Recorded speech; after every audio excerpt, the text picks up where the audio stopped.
Hey guys, what's up? Cardfight here, and today I'm here with a updated Gold Paladin deck profile. This is a Gurguit build with Pellinore.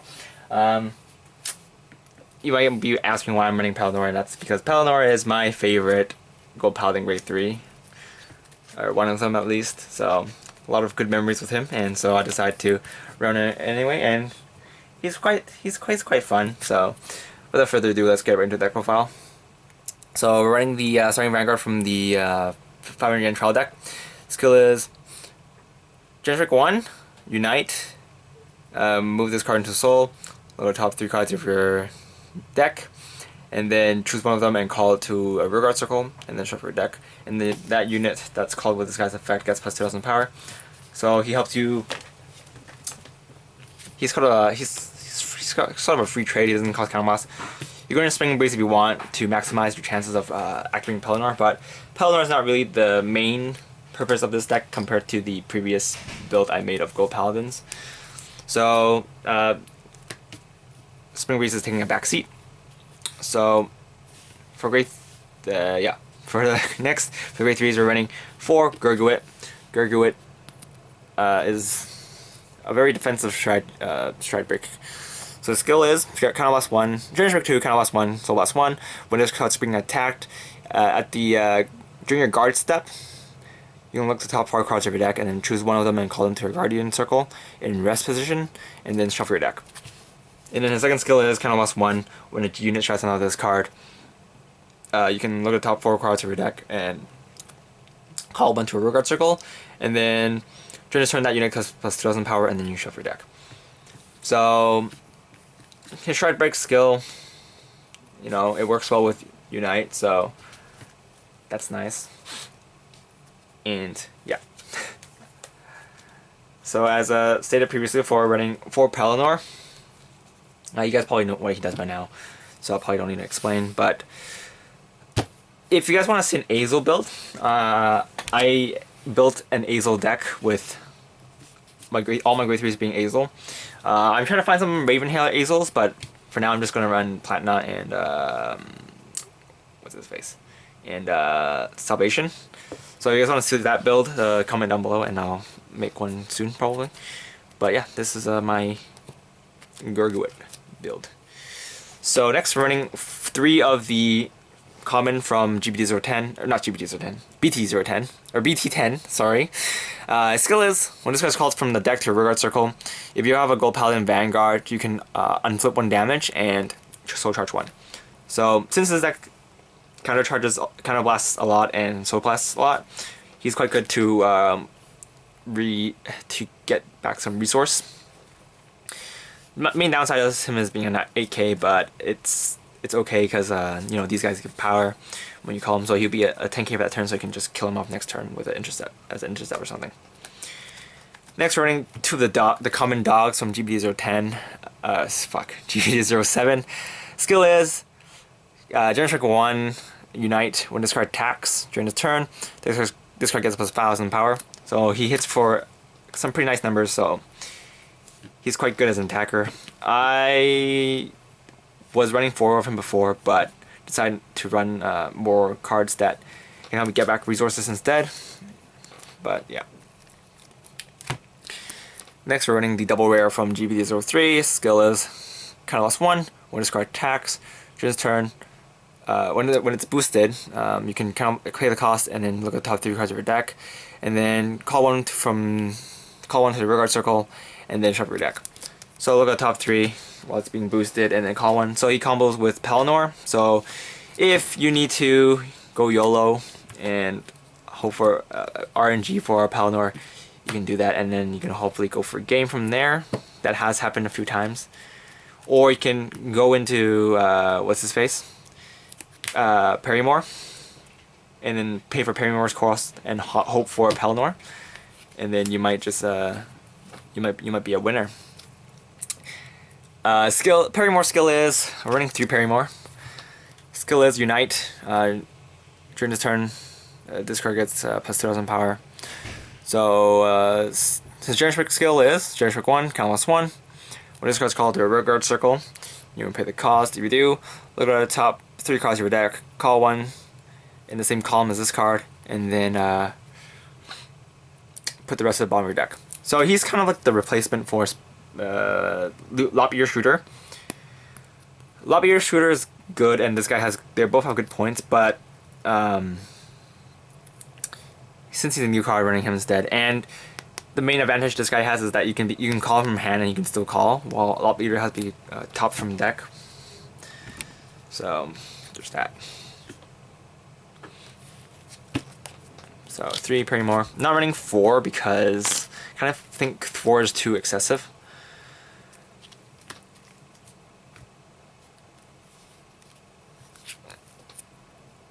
Next we're running 4 Siegfried.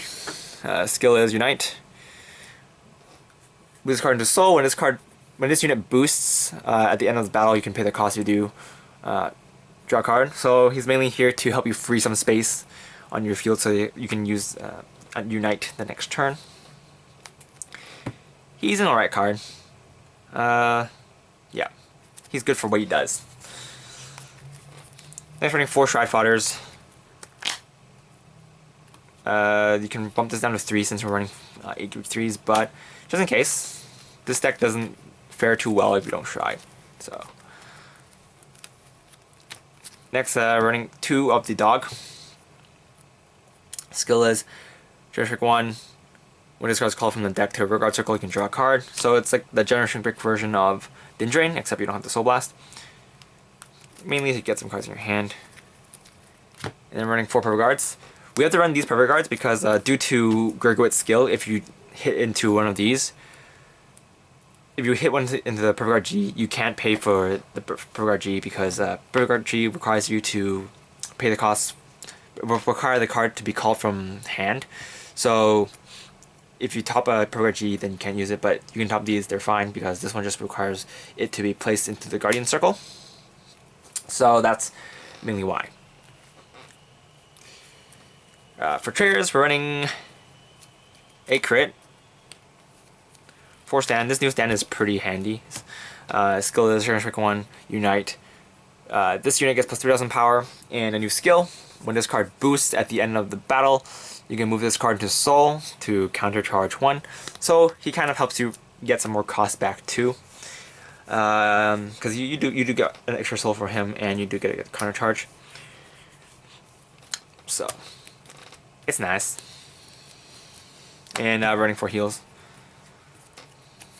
obviously. Alright, let's move on to the G-Zone. The G-Zone was kind of a hassle to make because Gold Paladins Stride units aren't that spectacular, but what they have is it's fine. So next we're running 2 Gurguit. The Gurguit Stride. So is Generation 2, Unite, Counter Blast 1, Soul Blast 2. During this turn, for every rear guard you have, this card gets plus 5000 power. And then if you have 5 rear guards, you can choose up to 5 rear guards, and during this turn they get plus 5000 power. So not only does he pump himself, but he pumps all your field too. So he's a very good finisher, as well as a card to push for damage. 2 is fine because you might not have all the Soul Blast costs you need to pay for him if you don't hit into these enough.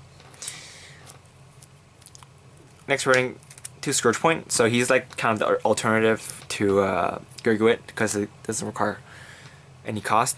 His skill is whenever a unit is called from the deck to a rear guard circle, during his turn, this unit and that unit gets plus 5000 power.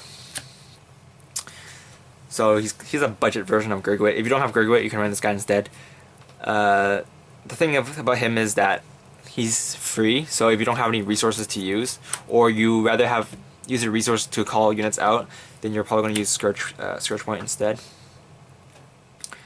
So yeah, he's nice. Next we're running this card that we probably won't ever use. Skill is Counter Blast 1, Soul Blast 1. When this card is placed on a Vanguard circle, you may pay the cost. If you do, look at the top 2 cards of your deck. Search for one of them and call it into a rearguard circle with no units in him, and then put the rest at the bottom of the deck. He's from Fighters Collection, and the reason I'm running him is because there might be a time where you need him. It's not likely, but he does give you a call right off the bat, and he's not Spear Cross.